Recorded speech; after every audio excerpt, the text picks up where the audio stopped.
Everybody, hello everybody, how are you? Are you doing well?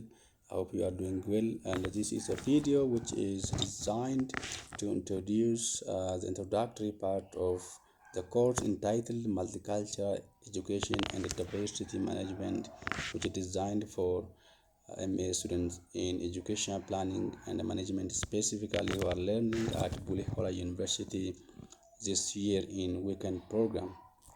Therefore, in this video, I will provide you with the concept of human being as a culture as a foundation for multicultural education, and then I will say something about the nature of learners in a school, particular relation to multicultural environment, and then I will highlight the issue of teachers' role in multicultural environment, meaning in the school, as a foundation for understanding multicultural education.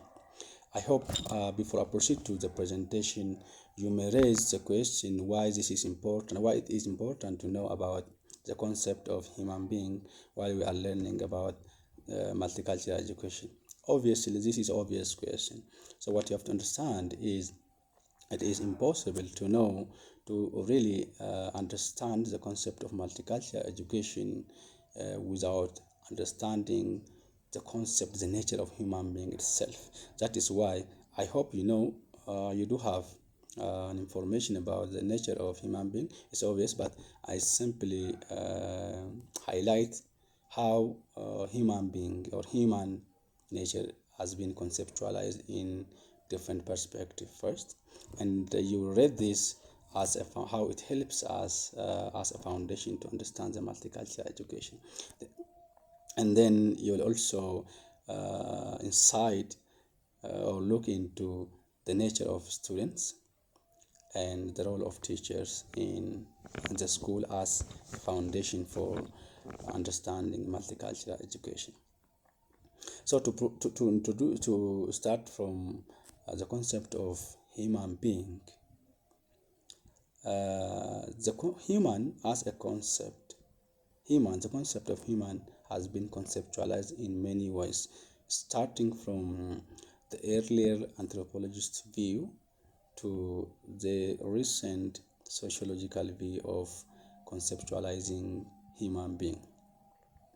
Therefore, I will focus on 5 perspectives to conceptualize human.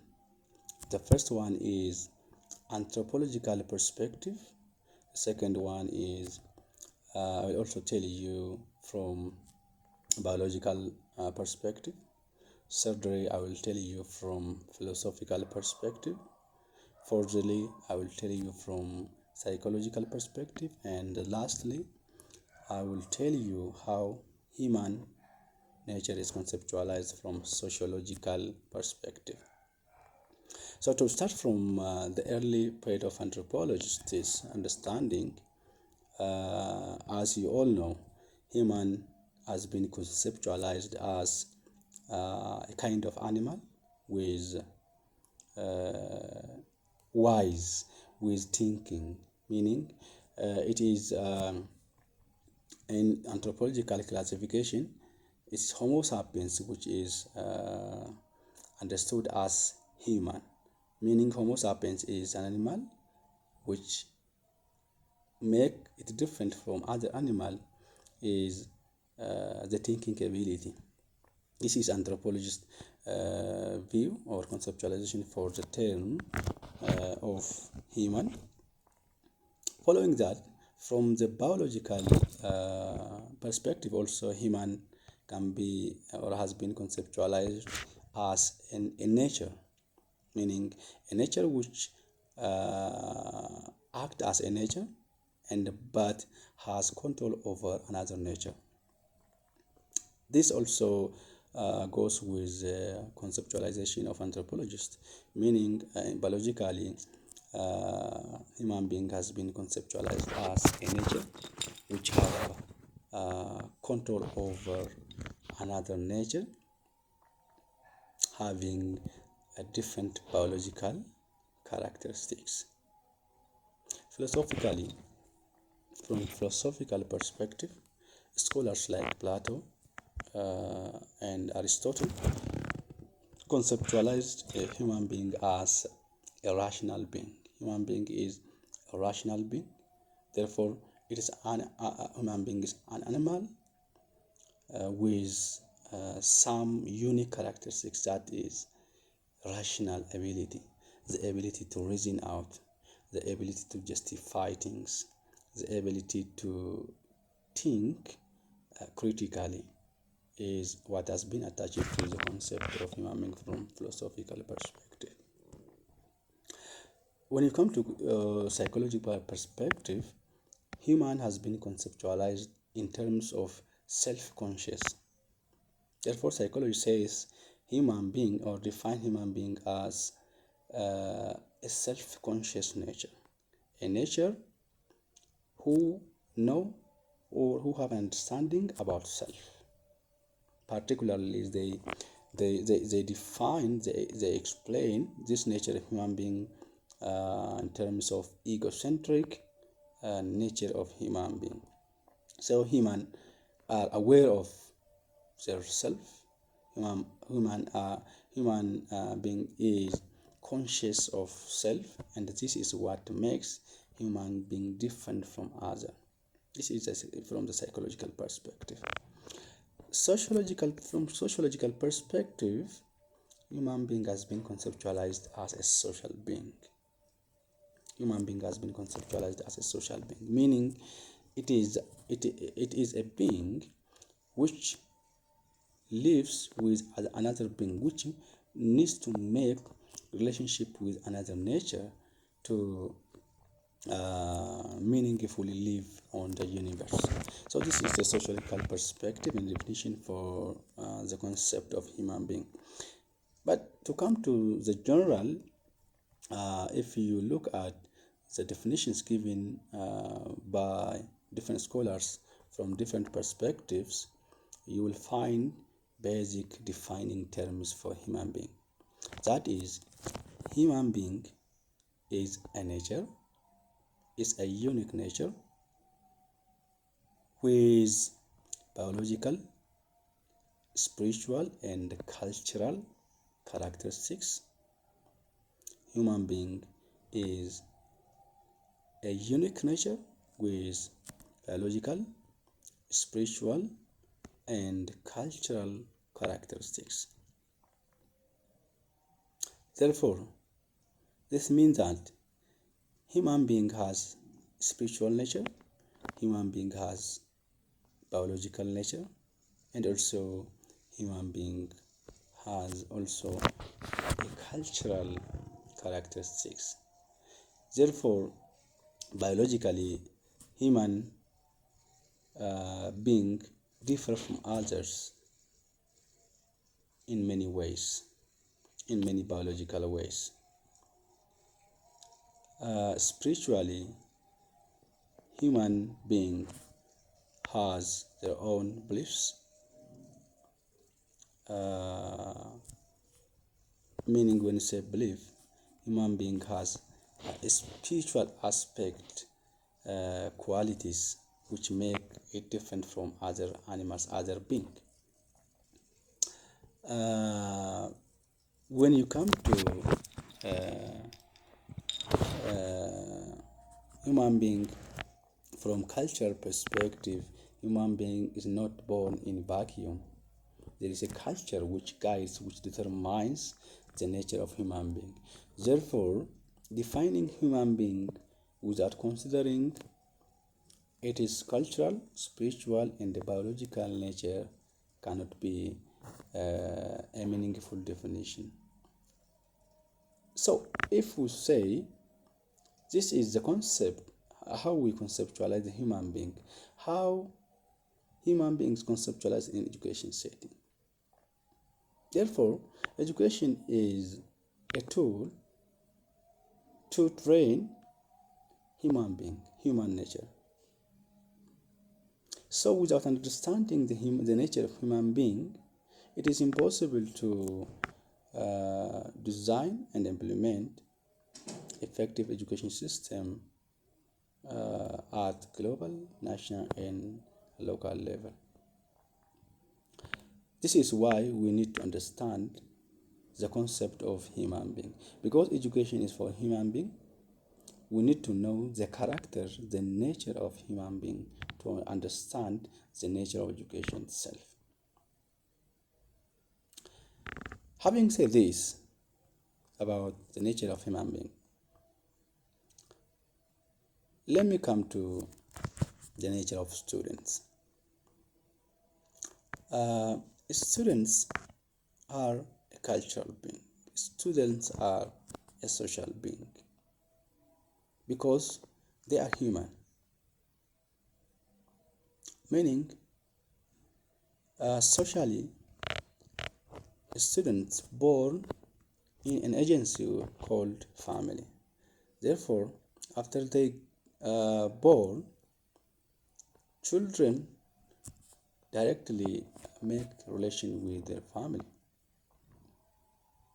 Children do not born in vacuum. They born in family, from the family, in biological process, and then the direct individuals that they got primarily is family. Therefore, they are shaped and reshaped by the understanding, by spiritual character, by cultural niche character, and by biological uh, character of their family. And then after that, the agency they make relation with is a community, a local community. Individual children after the family make connection with the member of community, their friends, while they play, while they work together, while they live together, while they sit together, they share different values, different culture, different aspirations, and different characteristics that they bring from different families. Therefore, that's why we say students are a social being. They are not alone. Students are not conceptualized as an individual person. They are a social person who needs to make relation with others, with their friends, with whoever around. Secondly, students are also a cultural being because of many things.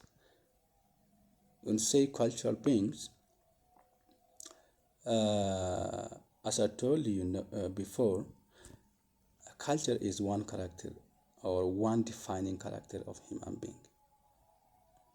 This can be manifested in many ways. For example, culture can be manifested in terms of language. Culture can be manifested in terms of the clothes. Culture can be manifested in terms of our eating preferences. Culture can be also manifested in terms of beliefs and the values of the community.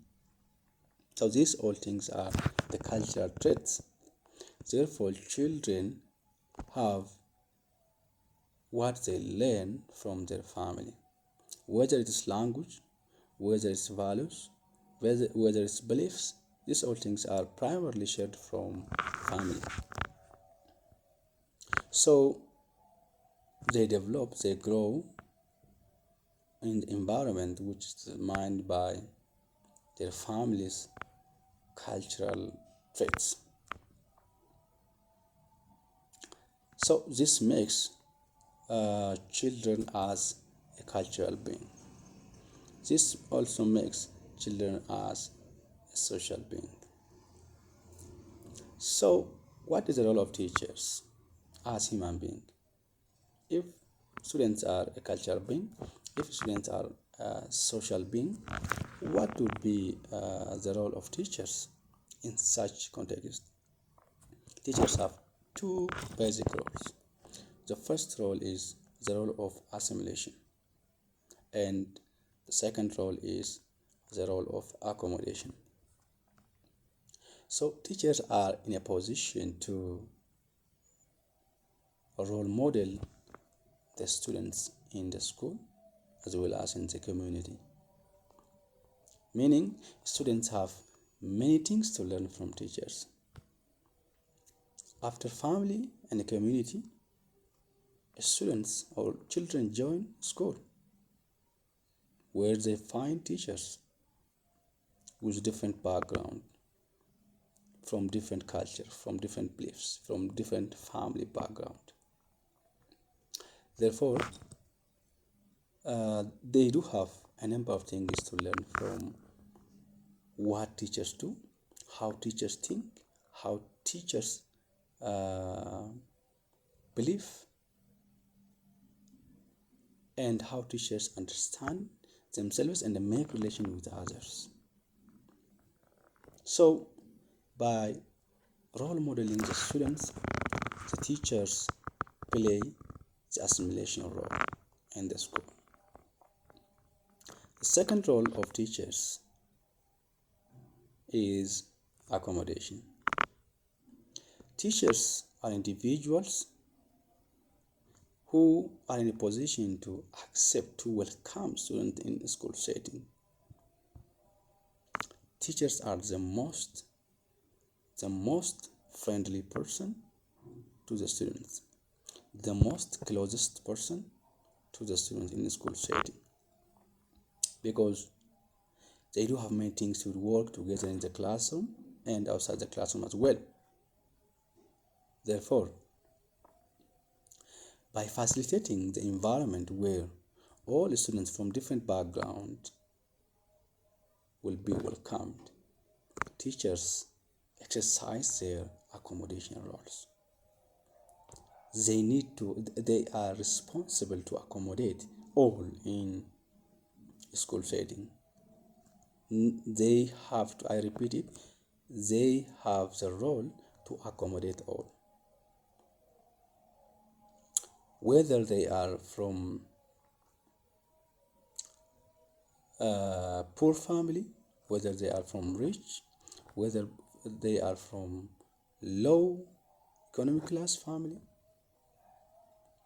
or whether they are from different religious background, whether they are from different language background, they do have, or teachers do have the role to accommodate these all regardless of their difference. They have also the role, as I mentioned earlier, to assimilate, to role model, to show direction to their students. So this is some of the issue I want to raise in lesson 1. When you come to quite, it's important to know this. So whenever we talk about multicultural education, we talk about diversity and issues of diversity as well. So understanding diversity starts from understanding the nature of human being, because the nature of human being is very complex. From sociological perspective, as I told you earlier, human being is conceptualized as a social being. Therefore, without understanding this complex nature of human being, it is important. It is impossible to understand the concept of multicultural education, and that's why we need to know it. Next, whenever we raise about multicultural education, we raise about students, because education with students is nothing, education with teachers is nothing. Therefore, it is important to know the nature of students and the role of teachers. So